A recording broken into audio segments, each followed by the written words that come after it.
Selamat malam semuanya, para mahasiswa-mahasiswi perguruan Sultan Agung yang beragama Buddha.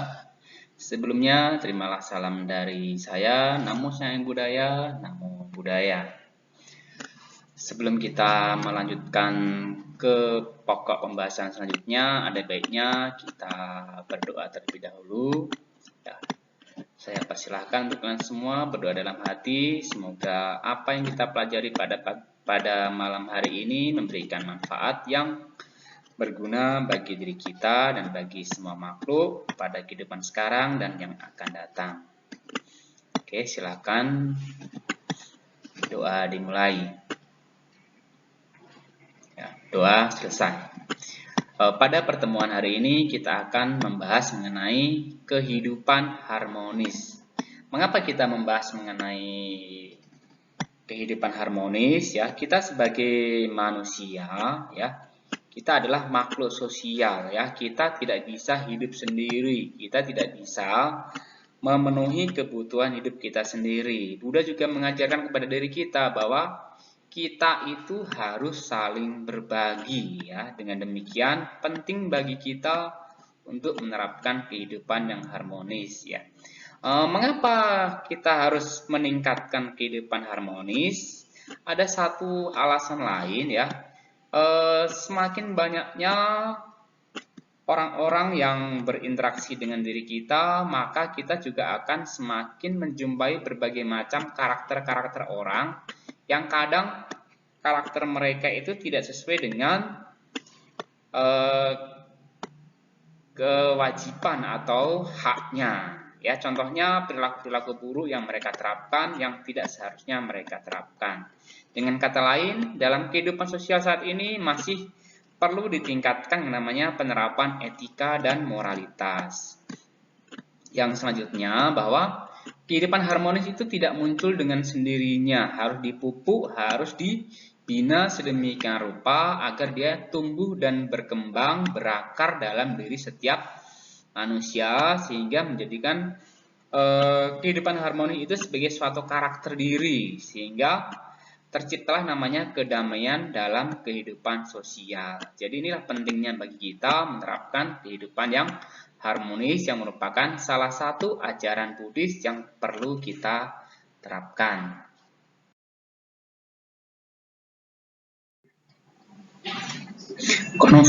Konflik sosial. Jadi pada dasarnya jika semua makhluk, ya, semua manusia itu menerapkan etika dan moralitas dalam kehidupannya, maka tidak akan mungkin muncul namanya konflik sosial. Konflik sosial muncul terjadi, ya, karena adanya kepentingan-kepentingan yang bersifat pribadi yang dikedepankan dalam rangka pemenuhan hasrat diri, baik dari segi pribadi atau dari segi pribadinya sendiri, ya, ataupun dari kelompoknya sendiri.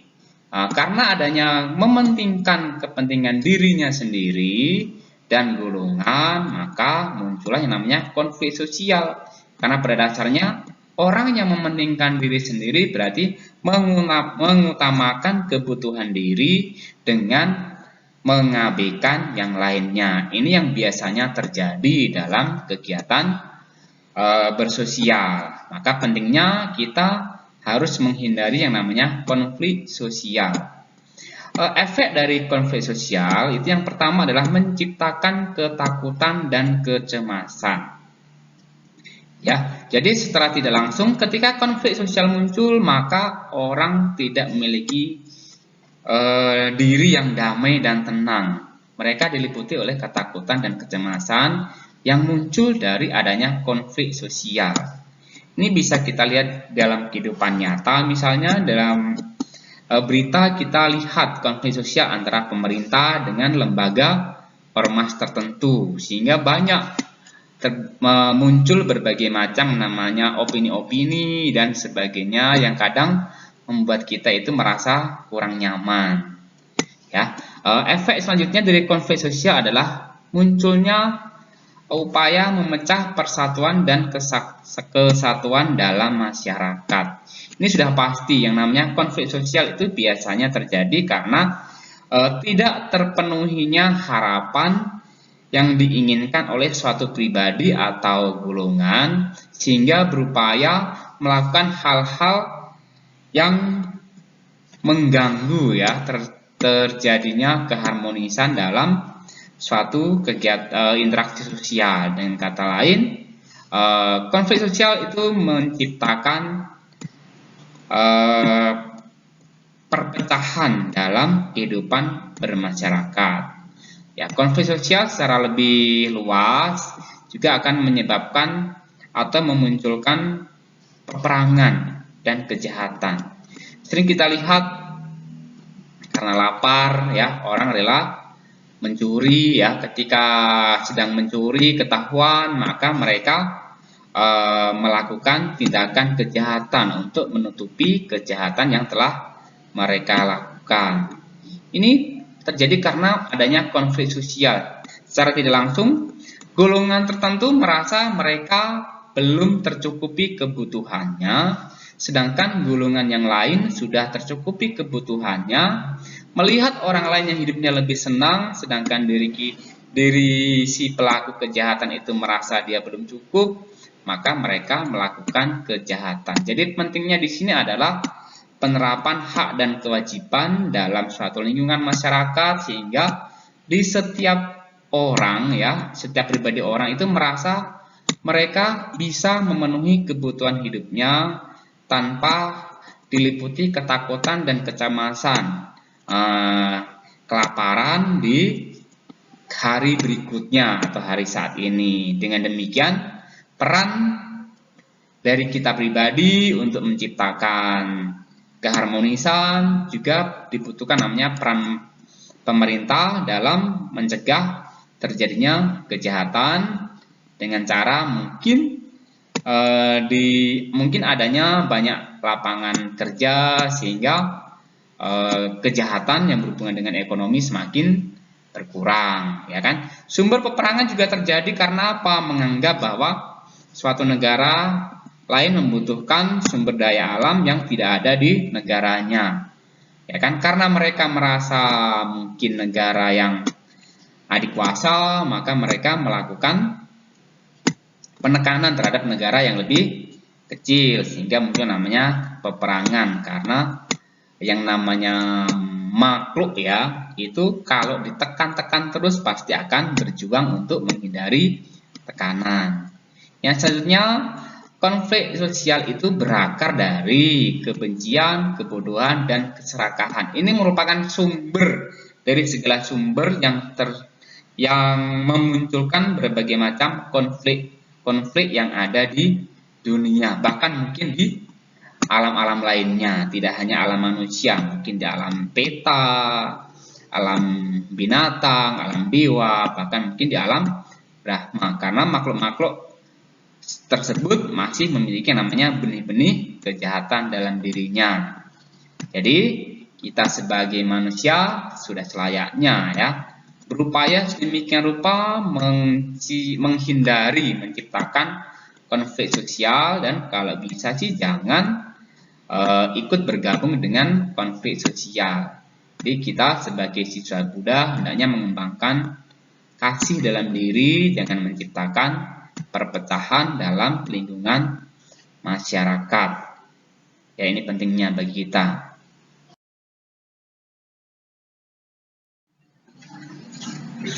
Oke, sudah kita bahas di judul tadi bahwa manusia adalah makhluk sosial. Jadi mengapa manusia itu disebut makhluk sosial? Ada beberapa alasan yang melatar belakanginya. Ya, yang pertama, manusia itu butuh interaksi, yaitu yang namanya hubungan antara dua orang atau lebih, yang dimana menciptakan suatu perubahan baik dalam diri kita sendiri maupun bagi orang lain yang diajak berinteraksi. Perubahan itu banyak ya, bisa perubahan dari karakter, perubahan dari segi ekonomi, dan perubahan-perubahan lainnya yang mungkin terjadi ketika interaksi itu muncul. Jadi sangat dibutuhkan suatu interaksi antara satu manusia dengan yang lainnya agar menciptakan perubahan itu sendiri. Tentunya perubahan yang lebih baik. Yang selanjutnya, bahwa manusia itu sejak sebelum ada itu juga muncul ke dunia juga karena adanya peran dari kehidupan sosial, ya. Tidak ada yang namanya manusia itu muncul dengan sendirinya. Ya, dari mana itu sendiri. Pasti ada yang namanya hubungan sosial sehingga manusia muncul ke dunia. Jadi dengan kata lain sudah pasti ya bahwa manusia itu butuh orang lain, tidak bisa hidup sendiri. Yang selanjutnya, jadi dalam interaksi yang kita lakukan pasti ada namanya interaksi yang bersifat positif dan yang bersifat negatif. Ini lazim terjadi karena kita sebagai manusia juga tidak luput dari namanya ketidaktahuan, ya. Kita juga mencoba-coba mana yang terbaik buat diri kita, di mana dalam proses percobaan tadi mungkin akan mengganggu orang lain. Nah, demikian juga orang lain juga melakukan hal yang sama, yang mereka melakukan suatu interaksi yang mungkin bersikap negatif, yang bagi mereka mungkin adalah sifatnya positif, tapi kita penerimaannya adalah negatif.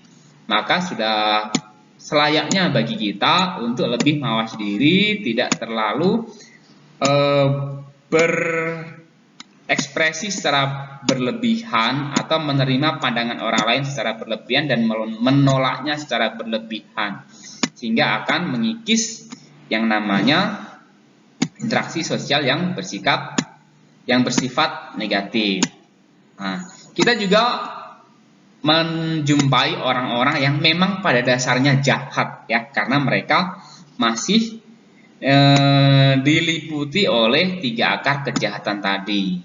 Jadi mereka sudah tahu bahwa itu jahat, tapi mereka lakukan. Karena apa? Mereka dikalahkan oleh keserakahannya, dikalahkan oleh kebenciannya, dan dikalahkan oleh ketidaktahuannya. Jadi kita sebagai manusia harus memiliki kemampuan untuk mengalahkan keserakahan, kebencian, dan kebodohan. Bagaimana caranya? Nanti kita akan bahas di pembahasan selanjutnya. Yang selanjutnya, ya, konflik sosial itu terjadi karena adanya kepentingan pribadi atau golongan. Itu sudah kita bahas pada slide yang sebelumnya. Jadi secara tidak langsung, untuk menjadi manusia sosial, maka kita harus memahami keberadaan diri kita dan keberadaan orang lain, makhluk lain, serta lingkungan, serta mengetahui posisi kita itu berada di mana dan seberapa banyak kebutuhan kita di dalam lingkup interaksi tadi, sehingga kita tidak berlebihan dalam bersikap. Kita menjadi manusia yang tahu diri, ya. Tahu diri artinya apa? Tahu di mana kita sedang berdiri. Ya, tidak sok-sokan atau tidak sombong secara berlebihan ataupun tidak rendah diri karena kita tidak memiliki kemampuan untuk menempatkan diri. Jadi, ternyata sebagai makhluk sosial kita juga perlu yang namanya belajar untuk menjadi orang yang tahu diri. Kita tadi sudah berbicara mengenai interaksi sosial. Sekarang kita akan lihat apa peran dari interaksi sosial. Ya, secara umum, ya, secara kebutuhan atau secara tujuan, interaksi sosial itu bertujuan untuk memupuk persaudaraan. Jadi semakin kita banyak berjumpa dengan orang, semakin kita berinteraksi, maka kita semakin memiliki banyak pengetahuan, mengetahui berbagai macam karakter dari setiap manusia, sehingga kita bisa menempatkan diri saat berucap, saat berpikir, dan saat bertindak. Dengan demikian kita berjumpa dengan semakin banyak orang, yang dimana semakin banyak saudara yang akan kita miliki, ya kan? Yang selanjutnya, interaksi sosial itu berperan untuk menjadi sarana saling berbagi suka dan duka. Jadi Buddha sudah menyatakan bahwa dalam kehidupan sosial atau melakukan suatu perbuatan, kita dibutuhkan orang lain. Ya, kita mau melakukan kebajikan butuh orang lain. Kita melakukan suatu perbuatan apapun itu sebagian besar membutuhkan orang lain. Jadi dengan kita berinteraksi sosial, maka kita bisa berbagi suka dan duka. Dengan demikian kehidupan kita akan lebih bermakna. Ya, dikala kita suka, maka kita bisa bersama-sama menikmati kebahagiaan bersama orang lain, sehingga kebahagiaan yang kita rasakan itu lebih bermakna, tidak hambar. Demikian juga dikala kita dalam posisi duka atau menderita, maka kita bisa berbagi penderitaan kita kepada orang lain, sehingga penderitaan yang kita rasakan juga semakin ringan karena dibantu oleh orang lain untuk menyelesaikan masalah yang mungkin muncul dalam diri kita. Ya, interaksi sosial juga merupakan sarana meningkatkan kesejahteraan. Ya, ini sudah pasti bahwa manusia itu namanya membutuhkan kesejahteraan, di mana dalam upaya membutuhkan kesejahteraan mereka perlu namanya bekerja. Ya, bekerja juga membutuhkan orang lain. Ya, demikian juga apa yang kita miliki kan perlu kita bagikan kepada orang lain untuk disubstitusikan dengan barang lain yang kita butuhkan, ya kan? Berarti yang kita miliki merupakan sarana bagi kita untuk berbagi, ya, bisa berupa barang atau jasa yang bisa meningkatkan taraf hidup kita di dunia ini. Jadi dengan demikian, dengan kita lebih banyak interaksi sosial, maka kesempatan kita untuk menjadi lebih sejahtera itu semakin besar. Ya, selanjutnya interaksi sosial akan mendorong adanya motivasi dari berbagai bidang. Ya, jadi kalau kita semakin banyak berinteraksi dengan orang lain, kita akan menjadi semakin tahu berbagai bidang pekerjaan, berbagai bidang pengetahuan, sehingga kita bisa melakukan berbagai banyak hal dengan bidang-bidang yang ada. Misalnya seperti ini, ya. Dulu ketika handphone belum ada, tidak ada namanya yang pekerjaannya sebagai servis handphone. Semakin berkumpul dengan banyak orang yang melihat kok banyak handphone yang rusak, maka muncul dalam pemikiran kita, oh saya bisa bekerja sebagai tukang servis handphone. Maka saya belajar bagaimana cara memperbaiki handphone. Dengan demikian, maka menumbuhkan motivasi dalam diri kita untuk meningkatkan kemampuan diri dalam berbagai bidang, tentunya dengan kriteria yang kita punya atau mungkin dengan bidang yang kita sukai. Yang selanjutnya, interaksi sosial juga mendorong kebersamaan dan kerjasama antar masyarakat. Ini sudah jelas, ya. Ketika kita sudah menjalin interaksi sosial, maka ada namanya muncul rasa kebersamaan, senasib sepenanggungan. Sehingga ketika ada suatu masalah, maka muncul yang namanya saling bahu-membahu menyelesaikan masalah yang muncul. Jadi penting bagi kita untuk melakukan interaksi sosial. Jangan hanya di dalam kamar saja sehingga orang tidak tahu siapa diri kita. Sehingga kalau kita memiliki masalah, orang lain pun akan bisa membantu kita. Tapi kalau kita hanya di kamar saja, ya kan, melakukan pekerjaan di rumah saja, tanpa berinteraksi sosial dengan banyak orang, maka kita kalau memiliki suatu masalah susah pemecahannya, karena yang mencoba untuk menyelesaikan masalah itu sedikit, mungkin hanya diri kita. Ya, jadi penting bagi kita berinteraksi dengan semakin banyak orang. Selanjutnya, mendorong agar masyarakat dapat berkomunikasi dengan baik. Jadi pada dasarnya, ketika kita semakin banyak berinteraksi dengan orang, kita juga akan semakin banyak mengetahui bagaimana tata cara yang benar dalam berinteraksi dengan orang lain, dilihat dari mungkin strata sosial, ya, lokasi, negara, dan sebagainya. Sehingga kita tidak asal-asalan dalam berinteraksi atau melakukan sesuatu. Kita menjadi lebih berhati-hati dan kita menjadi lebih bisa dikenal orang karena kebaikan kita atau karena budaya kita yang menghargai orang lain. Ya. Oke, selanjutnya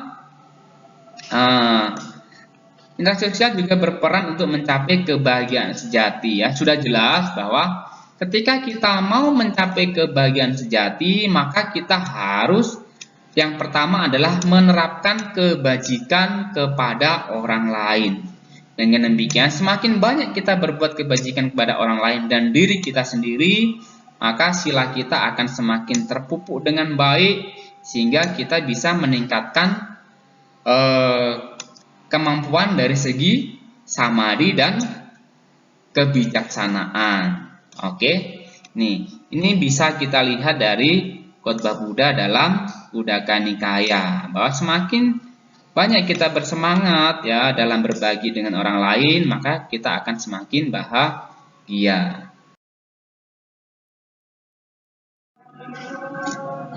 Selanjutnya kita akan bahas interaksi sosial sebagai wujud status dan peranan sosial. Ya, interaksi sosial sebagai wujud status. Jadi pada dasarnya kita manusia itu memiliki kedudukan yang berbeda-beda. Ya, di dalam bermasyarakat juga kedudukannya adalah berbeda-beda. Ada seseorang yang statusnya sebagai anak atau kedudukannya sebagai anak, ada yang kedudukannya sebagai orang tua, ada yang kedudukannya sebagai manajer, ada yang kedudukannya sebagai anak buah. Jadi secara tidak langsung ketika kita mengetahui ya posisi kedudukan kita, ya, kemudian kita akan membayangkan harapan-harapan yang akan kita capai ketika kita menginginkan suatu kedudukan tertentu. Jadi ini pentingnya kita mengetahui peranan interaksi sosial ya berhubungan dengan kedudukan kita sebagai manusia untuk menciptakan harapan-harapan di masa depan yang lebih baik.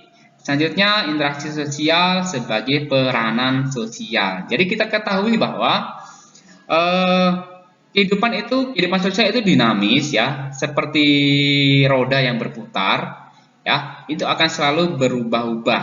Dengan demikian perilaku-perilaku yang harus kita terapkan dalam kehidupan bersosial itu harus kita lihat sesuai dengan hak dan kewajiban kita di dalam peranan kita dalam bermasyarakat. Artinya apa? Tahu ya hak dan kewajiban kita ketika kita dalam menduduki atau menjabat sebagai suatu makhluk sosial. Contohnya seorang anak ya harus tahu apa itu hak dan kewajibannya sebagai anak. Ya kan? Sebagai seorang pegawai juga harus tahu apa hak dan kewajiban kita sebagai pegawai. Dengan demikian kita tidak menjadi orang yang bersikap berlebihan melampaui batas yang akan memunculkan yang namanya konflik sosial. Selanjutnya kita akan membahas mengenai kerjasama dalam menciptakan kehidupan harmonis. Jadi kerjasama ini penting karena pada dasarnya kita tidak bisa bekerja sendiri. Butuh yang namanya bantuan atau campur tangan dari pihak lain agar keharmonisan yang ingin kita raih itu bisa tercapai. Kerjasama itu apa? Kerjasama adalah suatu usaha bersama antara individu atau kelompok untuk mencapai tujuan bersama. Secara kasarnya ya, kita hidup itu kan memiliki suatu tujuan. Orang lain juga hidup juga memiliki suatu tujuan. Jadi tujuan-tujuan tadi dikombinkan ya, digabungkan sehingga mereka bisa mencapai tujuannya, kita juga bisa mencapai tujuan kita dengan cara apa? Bekerja bersama-sama. Ini adalah definisi kerjasama. Kalau kita bahas menurut Charles Hakulae, kerjasama itu timbul apabila seseorang menyadari dirinya mempunyai kepentingan yang sama dengan orang lain dan pada saat bersamaan memiliki pengetahuan dan pengendalian diri terhadap dirinya sendiri untuk memenuhi kepentingan tersebut. Jadi, kalau kita lihat dari pandangan Charles, ya, kerjasama itu muncul karena kita memiliki kepentingan.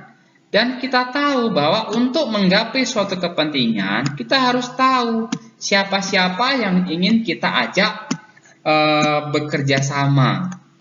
Ya, dengan demikian kita memiliki persiapan, kita memiliki namanya pengetahuan, kita juga memiliki namanya pengendalian diri, ya, agar kerjasama yang ingin kita raih itu tidak putus di jalan atau bisa tercapai karena kita bisa mengendalikan diri, tidak sombong, ya, kasarnya. Juga memiliki pengetahuan dari segi keterampilan, dari segi manner atau tata sosial, dari segi cara bersikap, ya, kepada orang lain, sehingga apa yang kita lakukan atau kepentingan yang ingin kita capai bisa tercapai, ya. Kita ambil contoh, ya. Seorang mahasiswa pasti ingin lulus kuliah dengan hasil yang memuaskan, ya. Kuliah itu tidak hanya diri kita, ya. Ternyata ada orang lain juga yang kuliah, ada dosennya, ya kan? Ada universitasnya. Mereka memiliki kepentingan yang berbeda-beda, tapi ternyata mereka bisa saling bekerja sama untuk mendapatkan suatu hasil atau tujuan, ya kan? Universitasnya bisa maju karena memiliki mahasiswa yang banyak, ya kan? Mahasiswanya bisa berhasil karena dididik oleh seorang dosen yang kompeten, sehingga mereka bangga bisa kuliah di universitas tersebut, dan contoh-contoh lainnya. Kerjasama menciptakan kebersamaan dan kekuatan dalam mencegah dan menghalau bahaya yang muncul. Jadi kalau kita bekerja sama, sudah pasti, ya, bahaya bisa dihindari atau sekurang-kurangnya ditekan agar tidak lebih meluas, ya kan? Dengan kerjasama kita juga bisa meningkatkan kemampuan atau kekuatan diri kita sehingga kita bisa berkembang dengan lebih baik. Inilah pentingnya kerjasama sehingga kehidupan harmonis bisa tercapai. Selanjutnya kita akan bahas peran Buddha dalam upaya menciptakan keharmonisan. Ya, kita umat Buddha sudah pasti, ya, kita meneladani guru junjungan kita yaitu Buddha Gautama atau para Buddha. Ya, banyak dari kita dengar, ya, melalui khotbah-khotbah Dharma atau bagi kalian yang sudah membaca khotbah-khotbah Buddha, itu banyak peran Buddha dalam upaya menciptakan keharmonisan. Ya, kita lihat, kita ambil sekilas saja, ya, beberapa poin, yang lain masih sangat banyak. Yang pertama, Buddha berperan mencegah perselisihan dan pertumpahan darah antara suku Sakya dan suku Kolya dalam memperebutkan air sungai Rohini.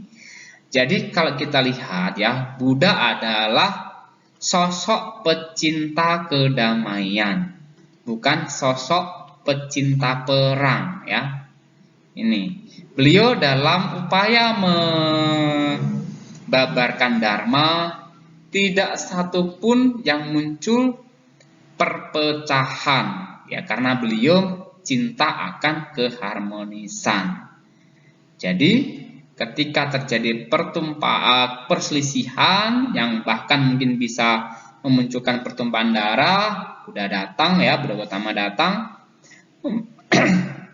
memberikan pemahaman yang benar kepada suku Sakya dan suku Kolya sehingga mereka menjadi sadar, dan yang tadinya mereka berkonflik mereka menjadi bekerja sama, ya. Buddha juga meredakan percekcokan di antara para biku yang bersikukuh mempertahankan pendapatnya masing-masing. Ini terjadi ketika Buddha di Kosambi, ya.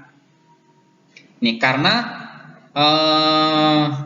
termakan oleh hasutan Dewadatta, ya banyak para biku yang melakukan perselisihan. Ya, ada yang pro kepada pendapat Biku Dewadatta, ada yang pro kepada pendapat Buddha atau ajaran Buddha, sehingga muncul yang namanya kubu-kubu. Kubu-kubu ini kemudian saling bertentangan. Ya, bagaimana cara Buddha meredakannya? Bukan dengan kemarahan, tapi Buddha malah berdiam diri di hutan Parileyaka. Di sana beliau mendapatkan sokongan dari para binatang-binatang yang tinggal di hutan tersebut. Ya, lama-lama para biku menyadari bahwa mereka telah melakukan kesalahan, sehingga memohon kepada Ananda agar meminta Buddha untuk kembali ke wihara. Nih, selanjutnya Buddha mengajak kita semua untuk saling mengingat, saling menolong, saling menghormati dan menghindari percekcokan sehingga dapat menimbulkan persatuan dan kesatuan. Ini beliau ajarkan kepada para biksu dan umat dalam khotbah beliau ya di Saraniya Dhamma Sutta. Ya, secara kasat mata memang kita lihat Buddha itu cinta kedamaian, Buddha cinta keharmonisan. Karena Buddha sendiri juga dalam upaya mencapai kebuddhaan, beliau itu selalu mempersatukan, bukan menghancurkan.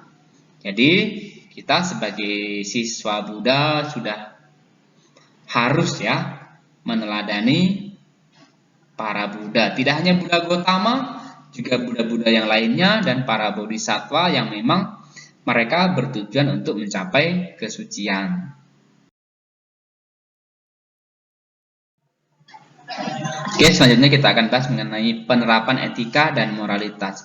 Pada dasarnya, konflik sosial itu tidak akan muncul ketika manusia bisa menempatkan diri di mana dia berada. Ya, artinya di sini ada pepatah, di mana bumi dipijak, di situ langit dijunjung. Artinya tahu posisi kita. Dengan kita tahu posisi kita, maka kita akan menempatkan diri kita pada posisi yang seharusnya.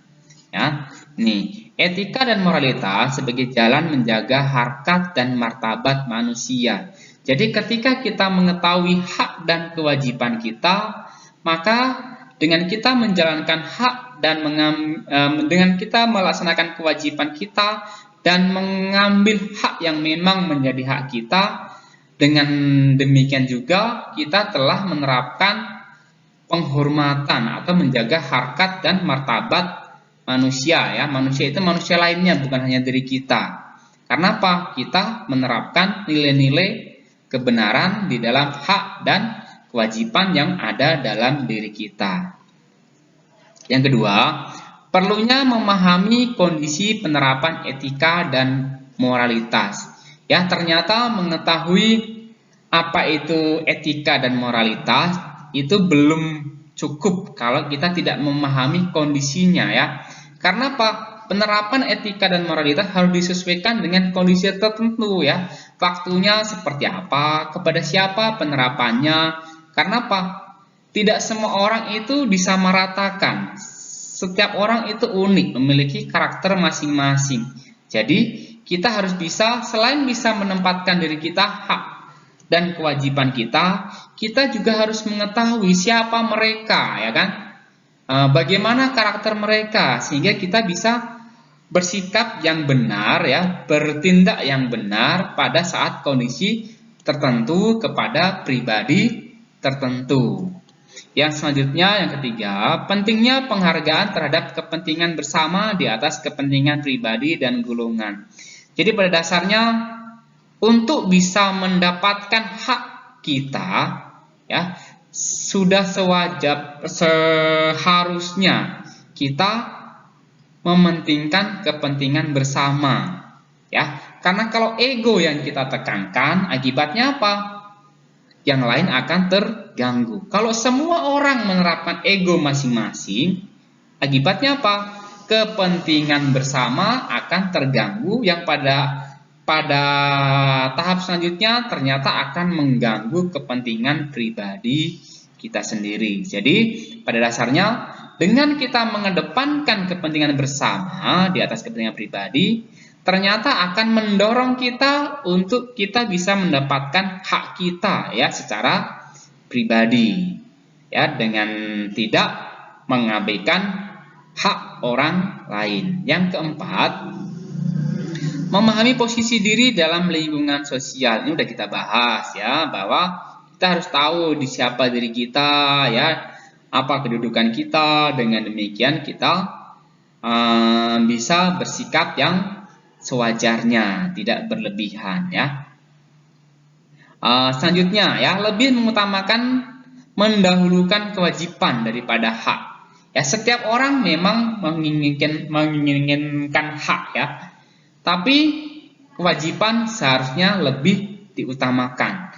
Karena pada dasarnya hak itu adalah hadiah ya, udah pasti kita dapat tanpa kita paksa untuk memintanya ya. Kalau semua orang menerapkan etika dan moralitas dengan baik dan benar, tanpa kita minta, hak itu akan datang dengan sendirinya. Ya, kita ambil contoh seperti ini.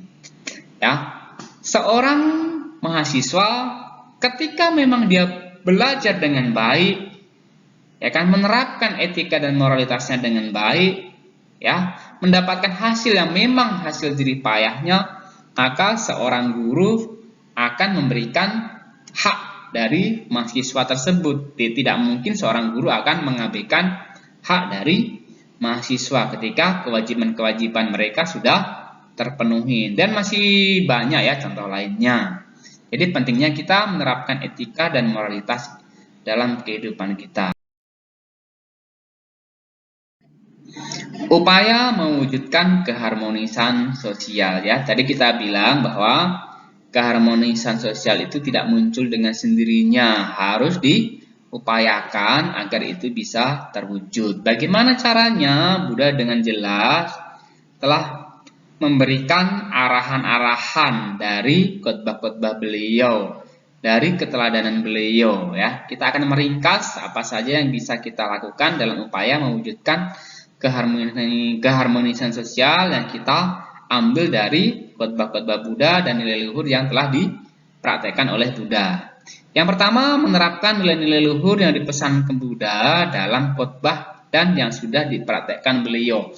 Bagaimana kita bisa mengetahui praktek yang telah dilakukan oleh Buddha dan khotbah yang diberikan oleh Buddha? Maka kita harus banyak membaca khotbah-khotbah Buddha yang terdapat dalam kitab suci agama Buddha ya. Bisa kalian baca khotbah Buddha dari Majjhima Mahayana, Majjhima Theravada, Majjhima Tantrayana dan sebagainya. Coba dipelajari, dipahami.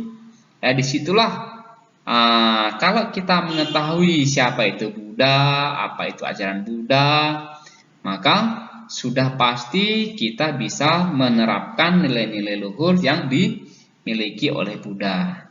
Yang selanjutnya, mengembangkan cinta kasih dalam pikiran. Mengembangkan cinta kasih dalam pikiran. Pada dasarnya itu pikiran itulah yang paling penting, karena pada dasarnya sumber kebencian, sumber keserakahan itu muncul dari pikiran, ya kan? Ketika kita serakah, ketika kita membenci, maka kebodohan akan semakin berkembang. Ya, ini makanya pikiran harus kita kembangkan yang namanya cinta kasih. Ya, kita harus mengembangkan cinta kasih dalam pikiran kita. Selanjutnya, mengembangkan cinta kasih dalam ucapan. Ya.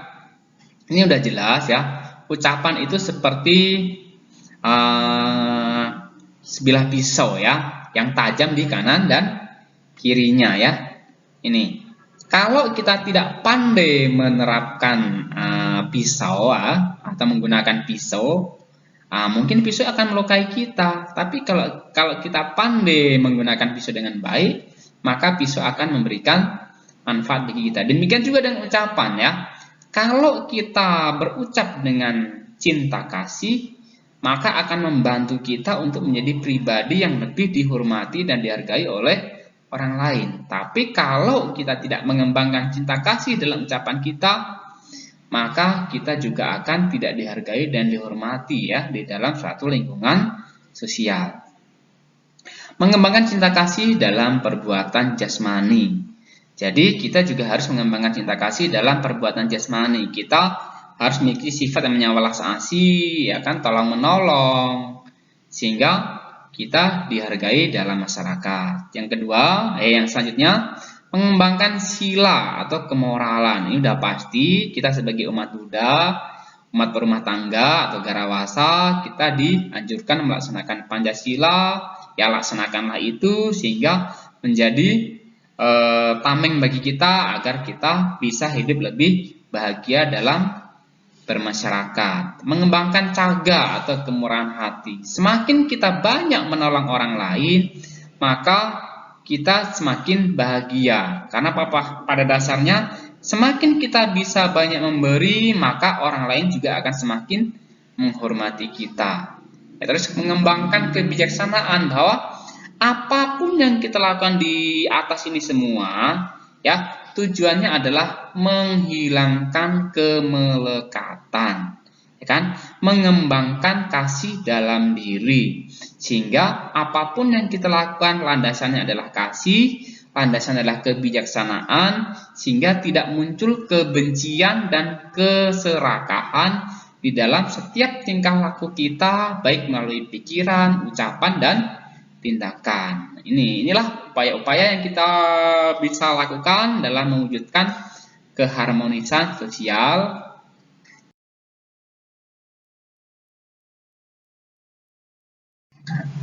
Demikianlah pembahasan materi pada pertemuan kita hari ini mengenai mewujudkan kehidupan sosial yang harmonis. Jadi mudah-mudahan dengan kalian